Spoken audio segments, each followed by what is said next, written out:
नमस्कार साथियों, मेरा नाम है आर.के. सिंह। संस्कृति आईएएस यूट्यूब चैनल पर एक बार फिर से आप सभी का स्वागत है। आज हम इस एपिसोड में बात करने वाले हैं प्लेसेस इन न्यूज़ की, और इसके अंतर्गत जो वीकली कंपाइलेशन है वो हम डिस्कस करेंगे। जो इस हफ्ते जो भी महत्वपूर्ण प्लेसेस थे, जो चर्चाओं में थे, उन पर हम चर्चा करेंगे और उन पर कैसे एमसीक्यूज़ बन सकते हैं, कैसे आपके प्रश्न बन सकते हैं, उनको भी देखेंगे और उनसे जुड़े हुए जो भी महत्वपूर्ण तथ्य होंगे उन पर हम चर्चा करेंगे। चलिए चर्चा में आगे बढ़ते हैं। सबसे पहला टॉपिक लेते हैं, या कि हम बात करते हैं कि कौन सा प्लेस चर्चा में था। तो एक न्यूज़ आई थी। ये न्यूज़ क्या थी? तो जापान को प्रशांत महासागर के सुदूर द्वीप पर इतने खनिज मिले हैं कि वे 1 दशक से अधिक समय तक अपने इलेक्ट्रिक जो वाहन है या उससे संबंधित जो योजनाएं हैं उनको पूरा कर सकता है। ये न्यूज़ आई और इसी न्यूज़ के संदर्भ में एक खास प्लेस की चर्चा देखने को मिली। वो क्या था? तो वो एक आइलैंड था। आइलैंड कौन सा था? तो आइलैंड था मिनामी तोरोशिमा। ये आइलैंड था, ये चर्चा में था। तो ये अब आपके लिए महत्वपूर्ण हो जाता है। अब इस पे कैसे प्रश्न बन सकता है? एक प्रश्न हम लिखते हैं उदाहरण के तौर पे। ये कहा जा रहा है कि मिनामी तोरोशिमा द्वीप के संदर्भ में निम्नलिखित कथनों पर विचार कीजिए। पहला स्टेटमेंट देख लेते हैं। ये क्या है? तो मिनामी तोरोशिमा द्वीप है जिसे मार्कस द्वीप के नाम से भी जाना जाता है। तो ये पूछा जा रहा है कि क्या इसको मार्कस द्वीप के नाम से भी जाना जाता है? फिर कहा जा रहा है कि यह उत्तर पश्चिमी प्रशांत महासागर में एक पृथक जापानी प्रवाल द्वीप है। देखिए, जो आपके इसमें टर्म है वो आपके लिए महत्वपूर्ण है। वही की पॉइंट होंगे जिससे आप क्या कर सकते हैं, प्रश्न को हल कर सकते हैं। तो ये पहला स्टेटमेंट हमने देखा, इस पे बात करेंगे।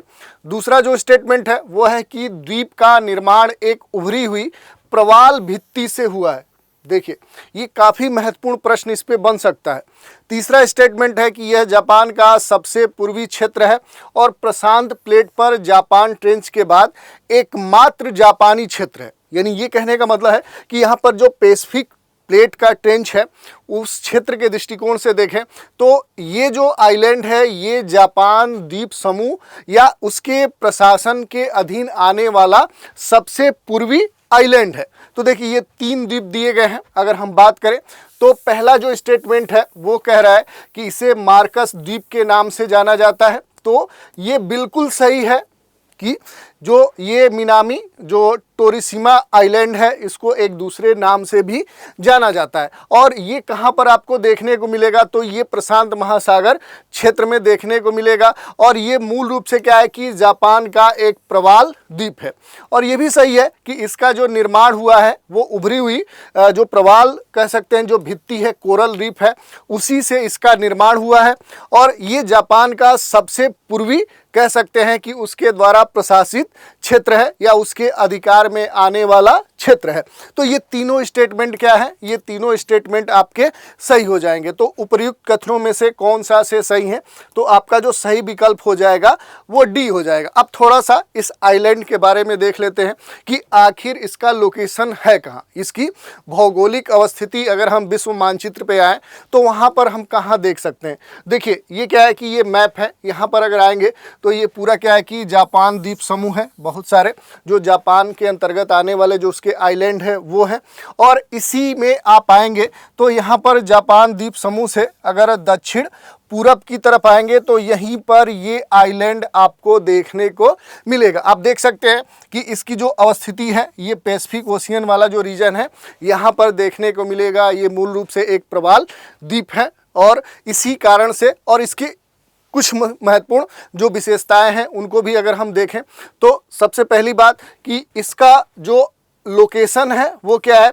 तो वो पैसिफिक ओशियन में है और जापान द्वीप समूह के दक्षिण पूरब में है। इसका जो आकार है वो समबाहु त्रिभुज या कहें तो जो सभी समान भुजाओं वाला जो त्रिभुज होता है लगभग उसके आकार के जैसा है। दूसरी अगर बात करें तो पहले हमने बताया कि ये उभरी हुई प्रवाल भित्ति के द्वारा इसका निर्माण हुआ है। तो इससे जुड़े हुए भी प्रश्न बनेंगे तो आपको बेसिक अंडरस्टैंडिंग कोरल रीफ की होनी चाहिए। उससे जुड़े हुए एक दो स्टेटमेंट जोड़े जा सकते हैं, प्रवाल विरंजन या कोरल जो ब्लीचिंग हो जाता है उसके बारे में भी स्टेटमेंट पूछे जा सकते हैं।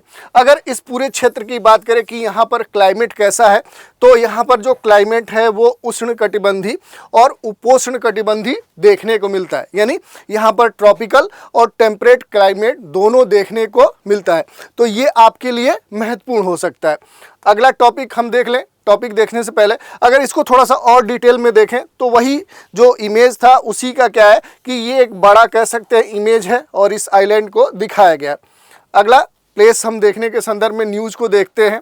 तो न्यूज़ क्या है, तो प्रधानमंत्री मोदी ने संथाल स्वतंत्रता सेनानियों को श्रद्धांजलि दी। अब देखिए पीएम ने क्या है कि किसको श्रद्धांजलि दी, तो जो संथाल ट्राइब्स है, जो समुदाय है वो एक बड़ा समुदाय है देश का, और इसके कहें तो इस समुदाय के बहुत सारे ऐसे लोग हैं जिनका संकेंद्रण कुछ बड़े कह सकते हैं क्षेत्रों में है, और ये काफ़ी इनका महत्व है। ये कहें तो इतिहास के दृष्टिकोण से देखें, इनके विभिन्न कैसे परिप्रेक्ष्य में देखें तो उस दृष्टिकोण से देश में इनकी अपनी एक खास पहचान है, और उसी को ध्यान में रखते हुए प्रधानमंत्री ने इससे संबंधित, इस समुदाय से संबंधित जो स्वतंत्रता सेनानी थे उनको श्रद्धांजलि दी। अब देखिए ये आपके लिए क्यों महत्वपूर्ण है, तो देखिए इसमें ट्राइब्स तो महत्वपूर्ण है, इससे संबंधित जो भी तथ्य हैं वो तो महत्वपूर्ण है। अब इसमें महत्वपूर्ण क्या हो जाता है कि जो संथाल समुदाय है वो भारत के किन क्षेत्रों में मूल रूप से उनका संकेंद्रण है वो आपके लिए महत्वपूर्ण है। अब वो कैसे हम देखेंगे, उस पे आने से पहले एक प्रश्न देख लेते हैं कि इस पर प्रश्न कैसे बन सकता है। तो देखिए इसमें 3 स्टेटमेंट दिए गए हैं, कहा जा रहा है कि इन पे विचार कीजिए। पहला स्टेटमेंट है कि संथाल भारत में गोंड जो समुदाय है और जो भील है, इन दोनों समुदायों के बाद तीसरा सबसे बड़ा अनुसूचित जनजाति समुदाय है। तो देखिए तथ्यात्मक स्टेटमेंट है, पूरी तरह से फैक्चुअल है, ये सही है। अगर आप डेटा देखेंगे तो ये स्टेटमेंट सही है। दूसरा कह रहा है कि सर्वाधिक संकेंद्रण देश के पश्चिमी भाग में राजस्थान, गुजरात, महाराष्ट्र और मध्य प्रदेश राज्यों में है। तो आप अगर मानचित्र पे आएंगे तो यहाँ पर क्या है कि ये पश्चिमी क्षेत्र है।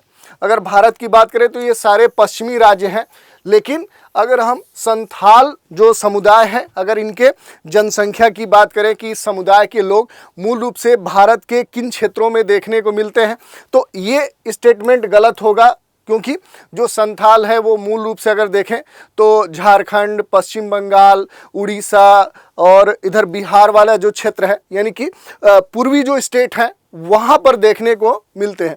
तो ये स्टेटमेंट गलत हो गया।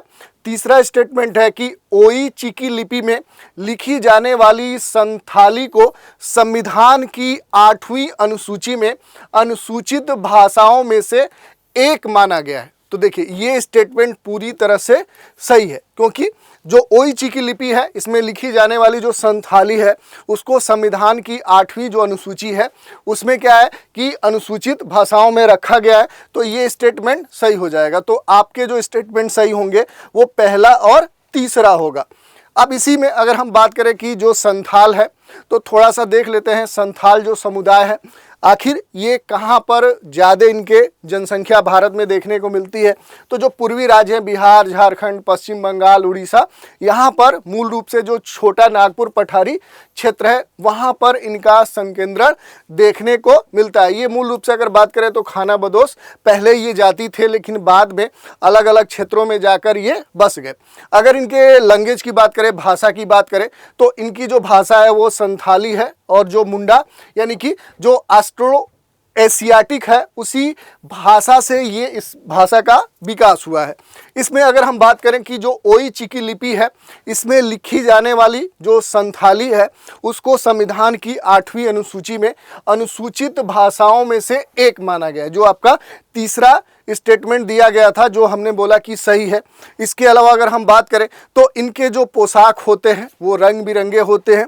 जो पुरुष हैं वो धोती और गमछा पहनते हैं, और जो महिलाएं हैं वो छोटी चेक वाली साड़ी पहनते हैं। इसमें एक महत्वपूर्ण बात यह है कि इस समुदाय की जो महिलाएं हैं वो टैटू बनवाती हैं, ये इनकी एक खास विशेषता है।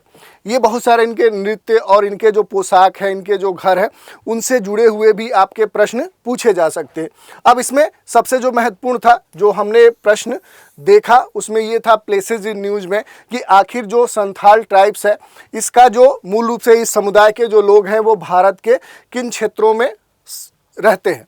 तो यहाँ पर बिहार, वेस्ट बंगाल, उड़ीसा, झारखंड ये क्षेत्र है, ये आपके लिए महत्वपूर्ण है। इस पर दूसरा प्रश्न भी बन सकता है कि भारत में जो विभिन्न ट्राइब्स हैं, जैसे खासी है, भील है, गद्दी है, धोदिया है, अंगामी है, चकमाज है, ओरान है, चेंचू है, संथाल है, जारवा है, आखिर ये कहाँ पर देखने को मिलते हैं। ये देखिए, हो सकता है कि ये डायरेक्ट प्रश्न ना पूछे या ये प्रश्न पूछे, इसके साथ एक दो स्टेटमेंट अन्य ट्राइब से भी जोड़कर आपसे पूछ ले। तो इस तरह से क्या कर सकते हैं कि आप मैप बना सकते हैं। जैसे कि यहाँ पर देखिए कि जो संथाल ट्राइब्स है, इनका मूल रूप से जहाँ संकेंद्रण है वो दिखाया गया है।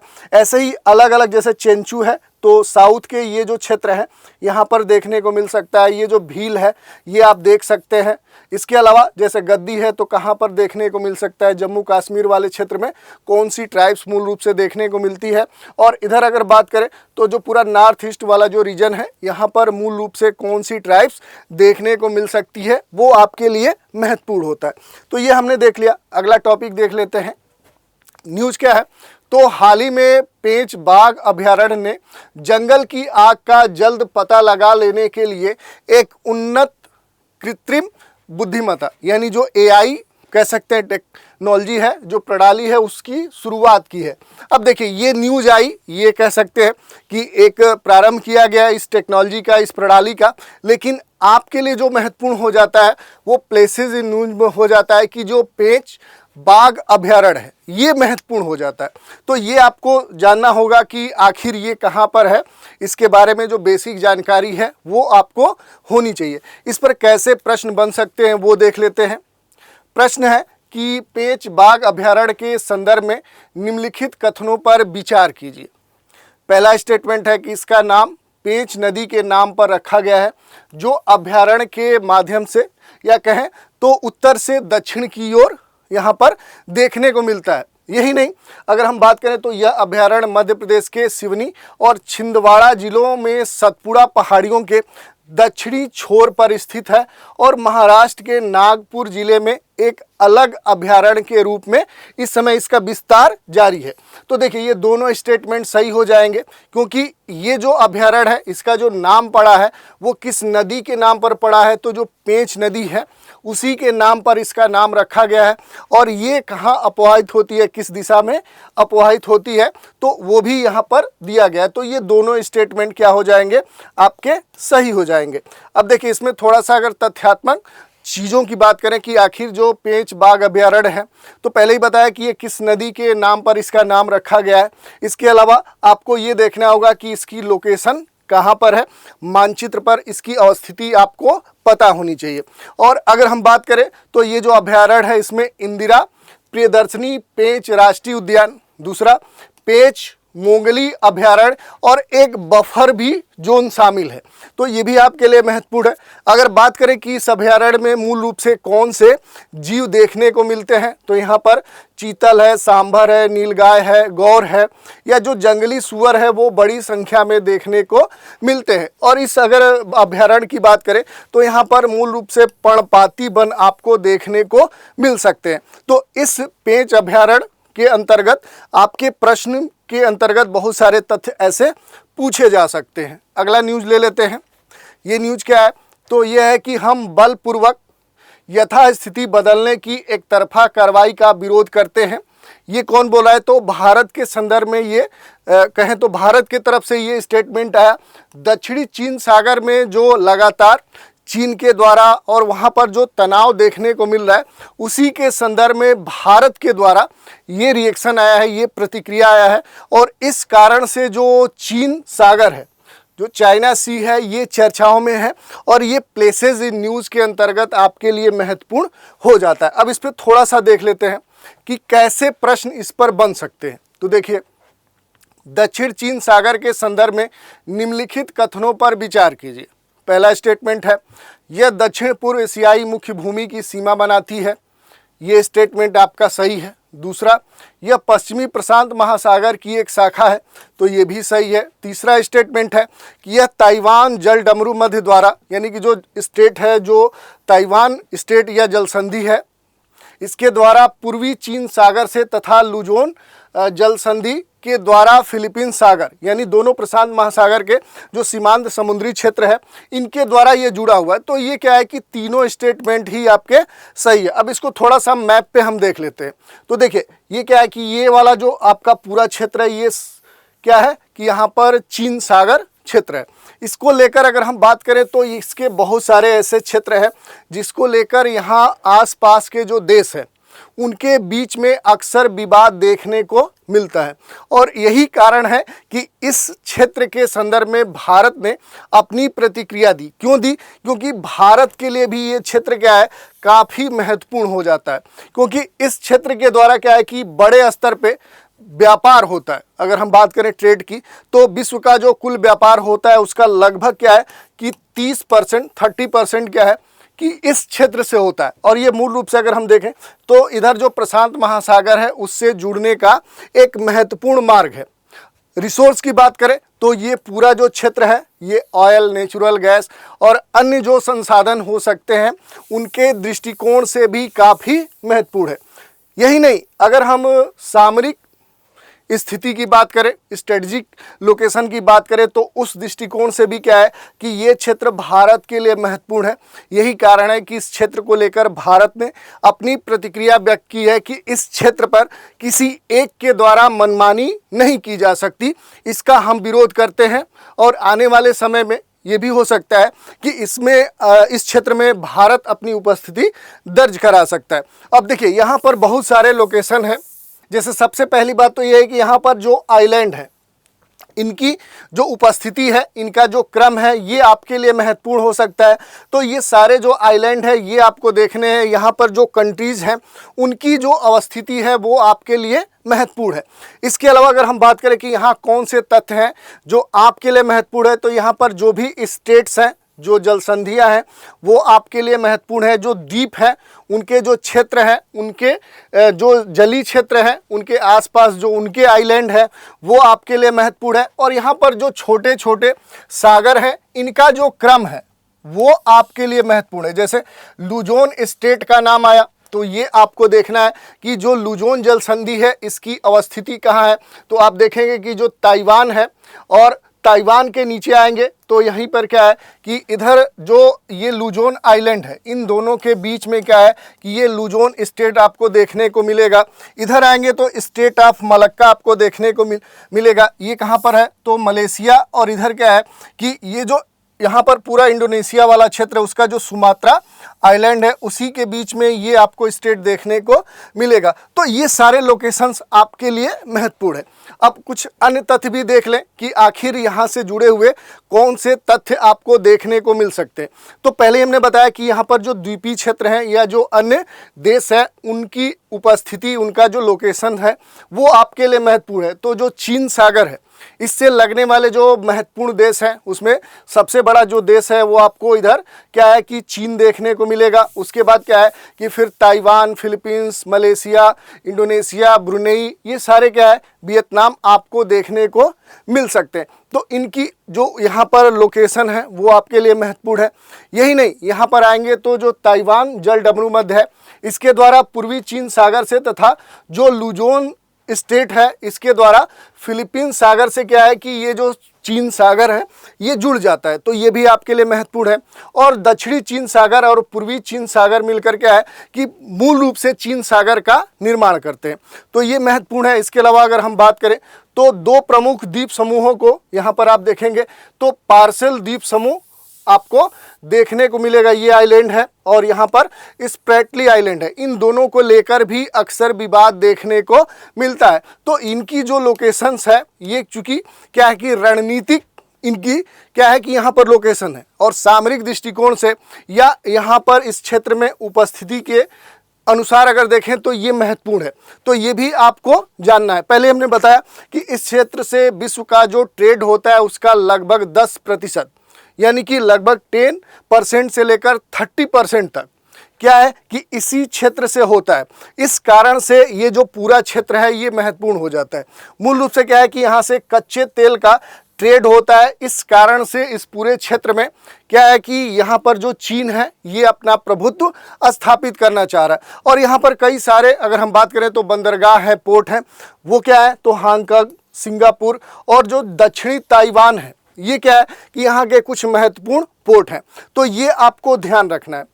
अगला न्यूज़ हम ले लेते हैं। ये क्या है तो लद्दाख में सैन्य प्रशिक्षण के दौरान श्योक नदी में बह गए 5 सेना के जवान।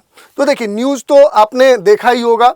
अब इसमें आपके लिए अगर हम प्लेस की बात करें या अगर किसी ज्योग्राफिकल लोकेशंस की बात करें तो वो क्या है तो वो है श्योक रिवर। इससे जुड़े हुए प्रश्न आपके पूछे जा सकते हैं कि आखिर जो श्योक नदी है ये चर्चा में थी, तो उसके बारे में आपको बेसिक अंडरस्टैंडिंग होनी चाहिए। अब देख लेते हैं कि इस पर प्रश्न कैसे बन सकता है। तो प्रश्न देखते हैं। प्रश्न कह रहा है कि श्योक नदी के संदर्भ में दिए गए निम्नलिखित कथनों पर विचार कीजिए। पहला स्टेटमेंट है कि यह नदी पाकिस्तान अधिग्रहित गिलगित बाल्टिस्तान क्षेत्र में प्रवेश करती है, जहां यह सिंधु नदी से जाकर मिल जाती है। तो आप देखेंगे कि पहले ये इधर से निकलती है भारत के क्षेत्र से, और फिर जो पाकिस्तान के द्वारा भारत का क्षेत्र जो अधिग्रहित किया गया है वहाँ से ये फिर निकलती है और फिर आगे जाकर क्या है कि ये सिंधु नदी से मिल जाती है। इसको मैप पे भी देखेंगे तो ये स्टेटमेंट आपका सही है। दूसरा स्टेटमेंट है कि यह जम्मू कश्मीर राज्य में उत्तरी लद्दाख क्षेत्र से होकर प्रवाहित होती है, तो ये भी आपका सही है। और फिर तीसरा स्टेटमेंट है कि नुब्रा नदी श्योक नदी की मुख्य दाहिनी तरफ से आकर मिलने वाली क्या है उसकी सहायक नदी है, ट्रिब्यूटरी है।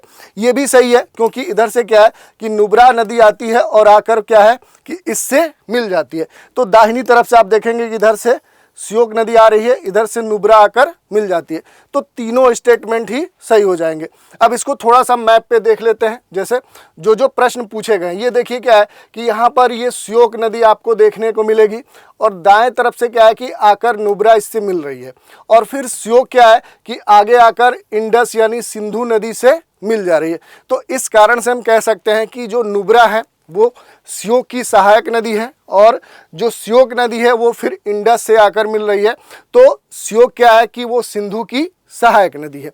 सिंधु की जो सहायक श्योक है ये भी क्या है कि सिंधु से दाएं तरफ से आकर मिलने वाली उसकी सहायक नदी है। अब देखिए यहाँ पर महत्वपूर्ण तथ्य क्या हो सकता है कि जो श्योक नदी है ये कहाँ से निकल रही है, तो ये काराकोरम जो पर्वतमाला है, जो रेंज है, वहीं से ये निकलती है और फिर क्या है कि जम्मू कश्मीर से होते हुए उत्तरी लद्दाख जो क्षेत्र है वहाँ से प्रवाहित होती है, और फिर क्या है कि जो पाकिस्तान कह सकते हैं अधिग्रहित जो पीओके वाला क्षेत्र है वहाँ ये प्रवेश करती है, और फिर क्या है कि ये सिंधु नदी में मिल जाती है। इसकी लंबाई की बात करें तो वो लगभग 550 किलोमीटर है। और यहाँ पर जो अगर हम बात करें कि सिंधु की एक महत्वपूर्ण सहायक नदी कौन सी है तो वो है श्योक। अब इसमें देखिए ये भी पूछ सकता है कि आखिर किस ग्लेशियर से ये नदी निकलती है। तो आप देख सकते हैं कि जो रीमो ग्लेशियर है वहीं से ये नदी निकलती है, तो ये आपके लिए महत्वपूर्ण है। अब इसमें दूसरा जो इन्फॉर्मेशन है वो है नुब्रा नदी के बारे में, क्योंकि नुब्रा क्या है कि वो श्योक की सहायक नदी है। तो ये भी पूछ सकता है कि आखिर जो नुब्रा नदी है ये किस ग्लेशियर से निकलती है। तो ये जो नुब्रा नदी है ये नुब्रा ग्लेशियर से निकलती है। अब इसके बारे में अगर हम बात करें कि जो श्योक नदी है ये अपने चारों ओर भी आकार का कह सकते हैं कि एक मोड़ का निर्माण करती है, और काराकोरम जो पर्वतमाला है इसके दक्षिण पूर्वी किनारे को चिन्हित करती है। तो ये हम देख सकते हैं कि यहाँ पर जो श्योक नदी है उससे जुड़े हुए कौन से तथ्य थे। अगला न्यूज़ ले लेते हैं। यहाँ न्यूज़ है कि तीस्ता संधि किस वजह से रुकी हुई है। तो देखिए ये करंट का टॉपिक है, लेकिन इसमें अगर हम प्लेसेस इन न्यूज़ की बात करें कि आखिर प्लेस कौन सा महत्वपूर्ण है, ज्योग्राफिकल लोकेशन कौन सा महत्वपूर्ण है, तो वो है तीस्ता नदी। हमें विवाद पे नहीं जाना है, वो भी आपके लिए महत्वपूर्ण है, लेकिन आपको पहले ये जानना होगा कि अगर इस नदी पर आधारित प्रश्न पूछा जा रहा है तो वो कैसा पूछा जा सकता है। उसको थोड़ा देखते हैं कि कैसे प्रश्न बन सकते हैं। प्रश्न आपके सामने है। तीस्ता नदी के संदर्भ में निम्नलिखित कथनों पर विचार कीजिए। पहला स्टेटमेंट है कि यह जमुना नदी, जिसको ब्रह्मपुत्र नदी बोलते हैं, उसकी एक सहायक नदी है। तो देखिए, ब्रह्मपुत्र की सहायक नदी तीस्ता है, ऊपर से आकर ब्रह्मपुत्र से मिल जाती है, तो ये स्टेटमेंट सही है। दूसरा है कि यह भारत और बांग्लादेश से होकर प्रवाहित होती है। तो मूल रूप से अगर हम बात करें तो जो तीस्ता नदी है ये भारत और बांग्लादेश दोनों देशों में ये अपवाहित होती है, तो ये भी सही है। तीसरा स्टेटमेंट है कि तीस्ता नदी उत्तरी सिक्किम में लगभग इतना, यानी कि 5280 मीटर की ऊंचाई पर स्थित तोसो लामो झील से निकलती है। तो देखिए, ये जो लेख है ये भी आपके लिए महत्वपूर्ण हो जाता है, क्योंकि इसी झील से क्या है कि तीस्ता नदी का उद्गम होता है।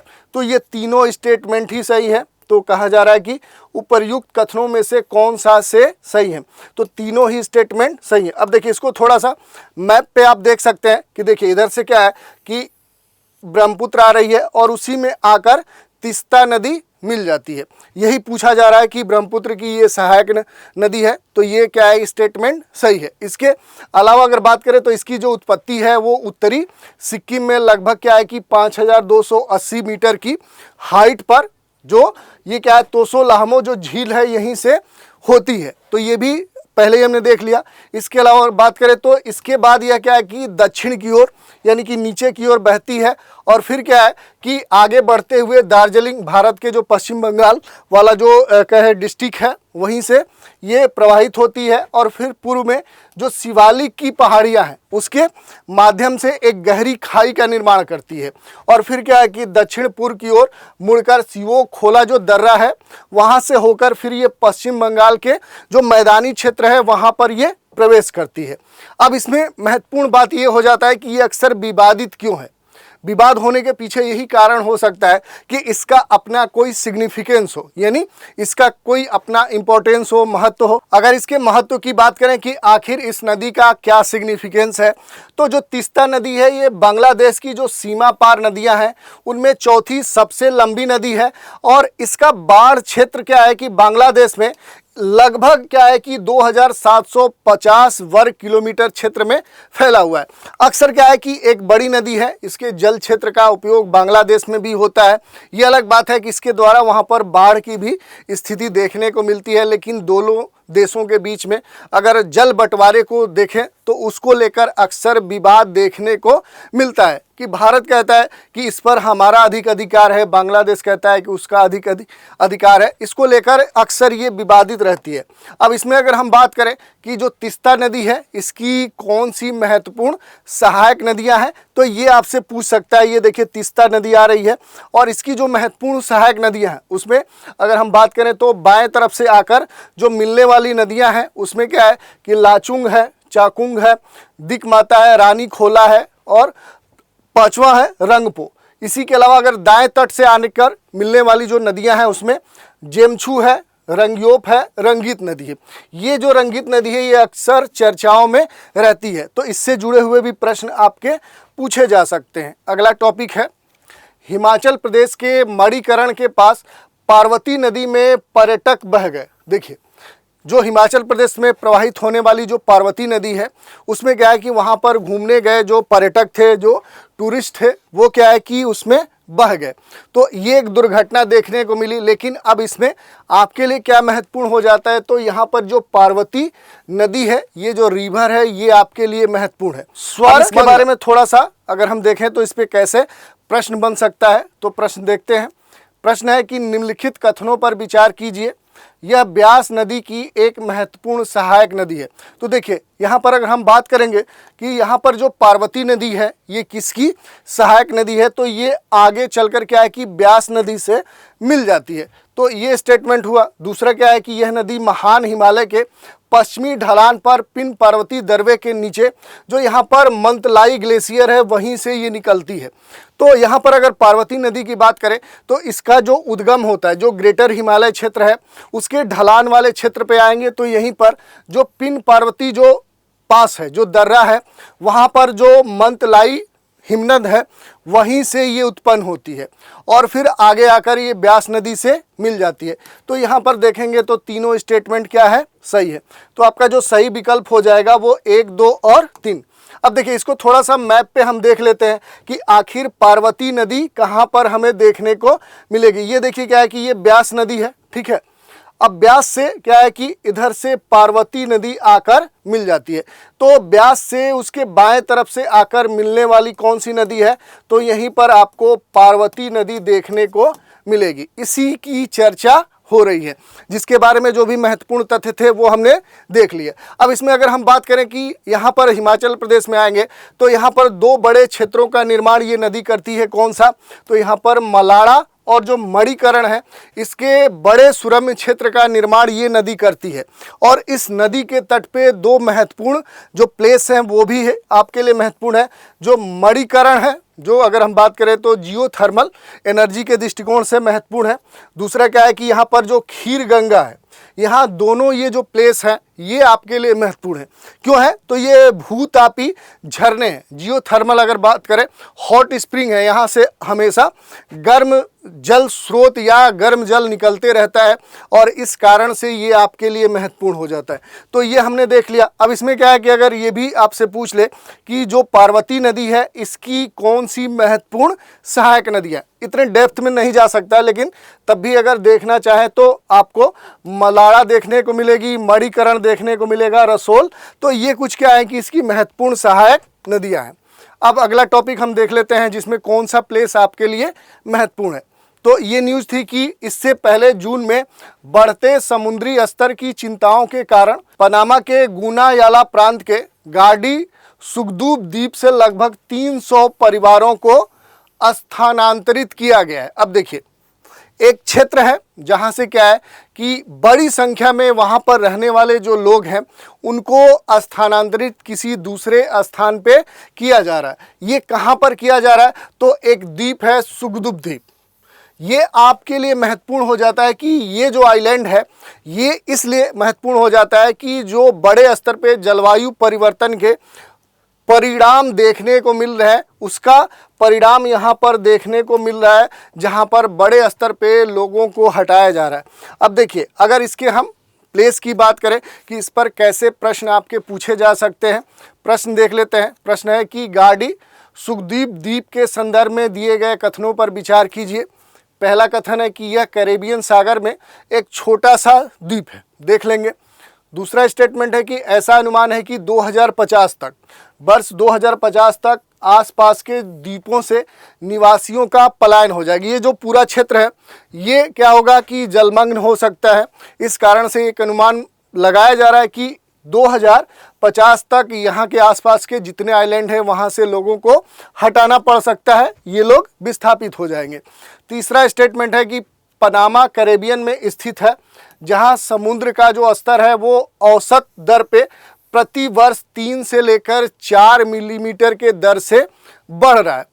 पहले हमने बताया कि यहाँ पर लगातार क्या है कि जल स्तर बढ़ रहा है, जो आइलैंड क्षेत्र है वो धीरे धीरे डूब रहा है और इसी आधार पर क्या है कि ये पहला द्वीप है जहाँ से बड़े स्तर पे लोगों को स्थानांतरित दूसरे स्थान पे किया गया। और यह भी कहा जा रहा है कि 2050 तक इसके आसपास के जो आइलैंड वाले क्षेत्र है वहाँ क्या होंगे कि सभी लोगों को हटाना पड़ सकता है, क्योंकि ये सभी जलमग्न हो जाएंगे। क्यों, तो यहाँ पर प्रतिवर्ष क्या है इस क्षेत्र में जो जल का स्तर है, जो सागरीय जलीय स्तर है वो 3 से 4 मिलीमीटर के दर से प्रतिवर्ष बढ़ रहा है।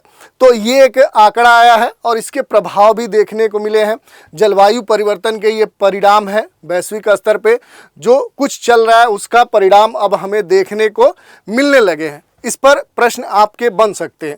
अब देखिए अगर हम बात करें जो गार्डी सुगदूब द्वीप है, अगर इसके अवस्थिति की बात करें तो इधर क्या है कि नॉर्थ अमेरिका है, उसके दक्षिण में आएंगे तो आपको साउथ अमेरिका देखने को मिलेगा। बीच में जो ये पूरा जो क्षेत्र है जहाँ पर पनामा है, यहीं पर क्या है कि ये वाला जो क्षेत्र है यहीं पर आपको गार्डी सुगदूब जो आइलैंड है वो आपको देखने को मिलेगा। ये द्वीपीय क्षेत्र है ये देखने को मिलेगा। और ये छोटा सा क्या है कि ये जो पूरा कैरेबियन वाला जो क्षेत्र है, कैरेबियन जो सागर है, वहीं पर ये आपको देखने को मिलेगा।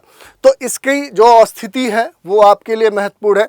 यहाँ पर जो अन्य आइलैंड है वो भी आपके लिए महत्वपूर्ण है। तो ये लोकेशन आप ध्यान से देखिएगा, ये महत्वपूर्ण है। इसके अलावा अगला न्यूज़ ले लेते हैं। न्यूज़ क्या है, तो तमिलनाडु सरकार चेन्नई के पल्ली करनई दलदली भूमि की सुरक्षा के लिए उच्च स्तरीय पुल बनाने की योजना बना रही।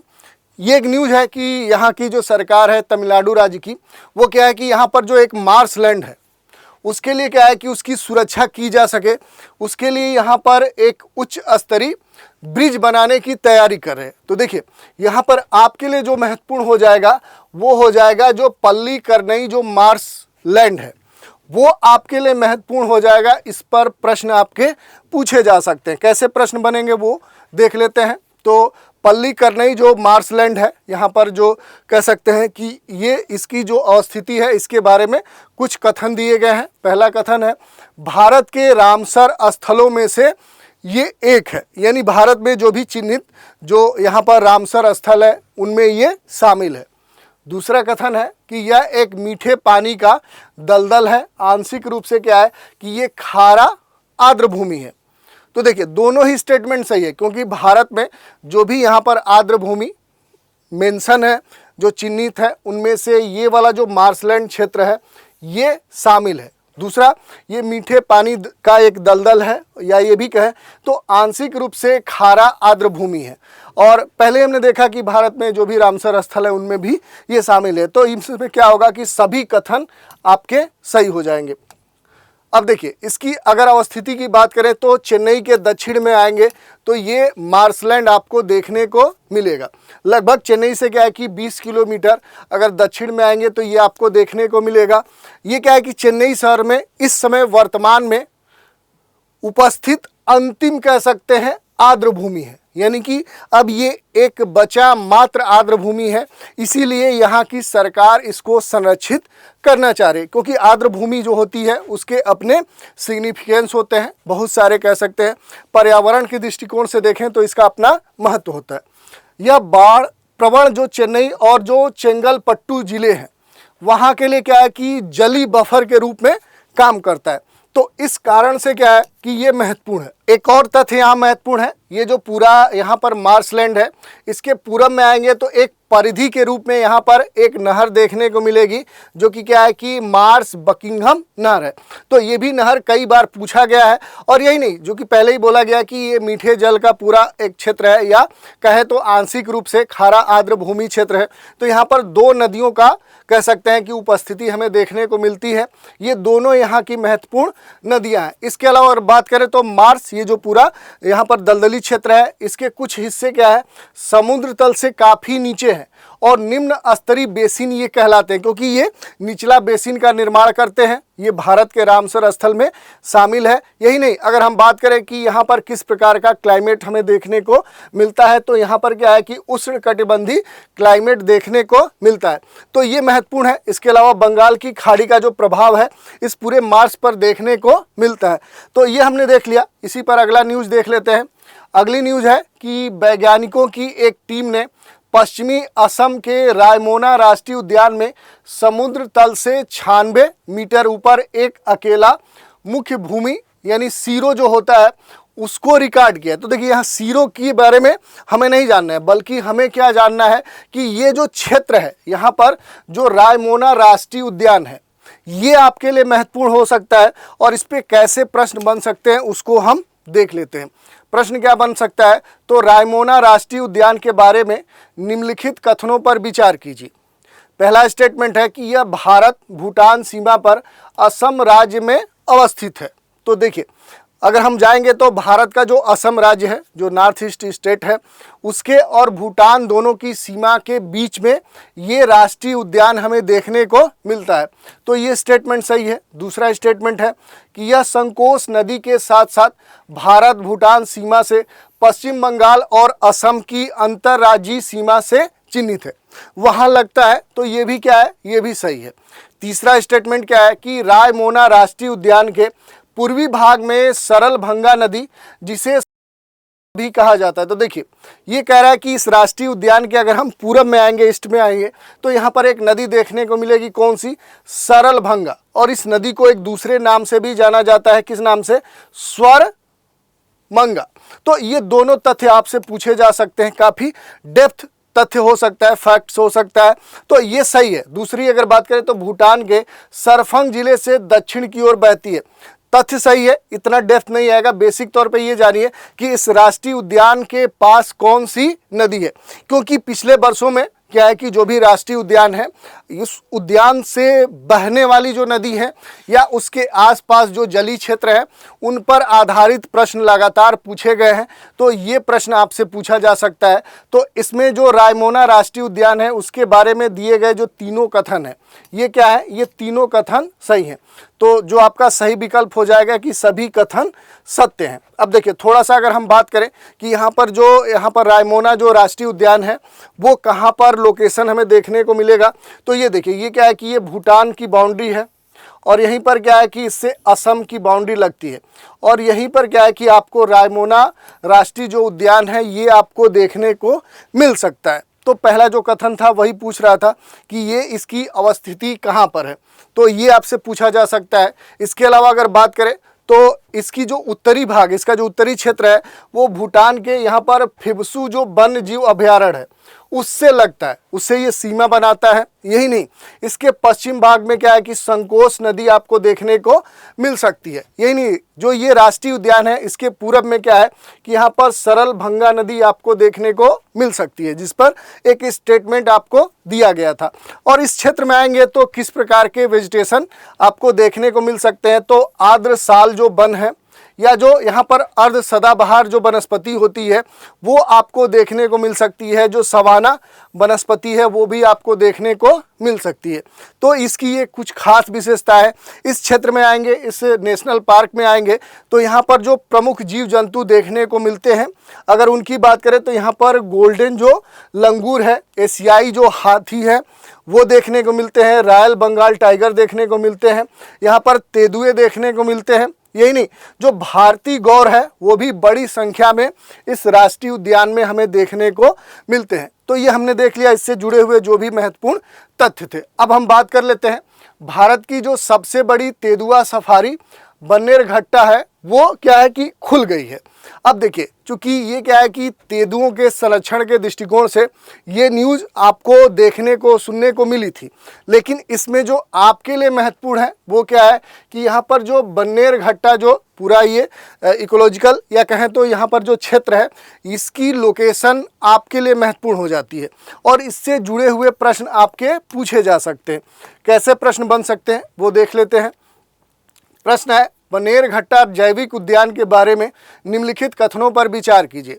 पहला स्टेटमेंट है कि यह बन्नेरघट्टा राष्ट्रीय उद्यान का एक अभिन्न अंग रहा है, यानी ये पहले से जो यहाँ पर बन्नेरघट्टा राष्ट्रीय उद्यान था उसी का एक पार्ट है। उसको अब क्या है कि उसके कुछ क्षेत्रों की क्या है कि बन्नेरघट्टा जैविक उद्यान के रूप में क्या है चिन्हित कर दिया गया है और कहा जा रहा है कि वर्ष 2002 में एक स्वतंत्र प्रतिष्ठान के रूप में इसको स्थापित किया गया।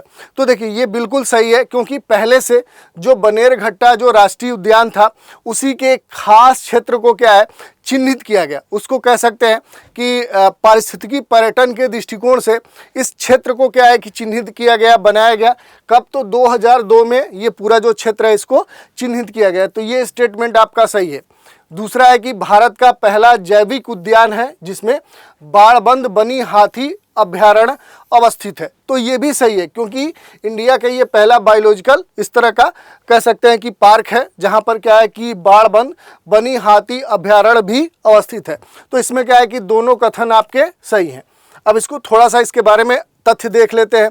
तो देखिए ये क्या है कि ये वाला जो क्षेत्र है ये क्या है, बन्नेरघट्टा जो यहाँ पर राष्ट्रीय पार्क था, राष्ट्रीय उद्यान था, इसी के खास क्षेत्र को, एक निश्चित क्षेत्र को पारिस्थितिकी पर्यटन के दृष्टिकोण से उसको चिन्हित किया गया ताकि वहाँ पर पर्यटन को बढ़ावा दिया जाए और 2002 में इस क्षेत्र को एक खास बायोलॉजिकल पार्क के रूप में नामित किया गया, स्थापित किया गया, जो आपसे पूछा गया था। अब हम अगर बात करें तो ये जो पूरा क्षेत्र है ये कर्नाटक से क्या है कि जो बेंगलुरु शहर है उससे लगभग 22 किलोमीटर साउथ में आएंगे तो आपको देखने को मिलेगा। ये देखिए बेंगलोर शहर है और इससे साउथ में आएंगे तो ये जो पार्क है बायोलॉजिकल ये आपको देखने को मिल सकता है। ये भारत का पहला जैविक उद्यान है जहां पर बाड़बंद बनी हाथी अभयारण्य निर्मित किया गया है। यही नहीं, अगर हम बात करें कि जो पहले से बन्नेरघट्टा राष्ट्रीय उद्यान था तो इसके अगर अवस्थिति की बात करें तो ये कर्नाटक के बेंगलोर के पास में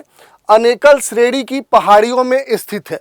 तो देखिए यहाँ पर एक और लोकेशन आपके लिए महत्वपूर्ण होता है, वो अनेकल जो रेंज है वो आपके लिए महत्वपूर्ण है। और इसे कब राष्ट्रीय उद्यान बनाया गया, नेशनल पार्क बनाया गया? तो 1974 में ये जो पहले बनेरघट्टा जो यहाँ पर उद्यान था उसको राष्ट्रीय उद्यान या नेशनल पार्क घोषित किया गया। तो ये भी आपके लिए महत्वपूर्ण है।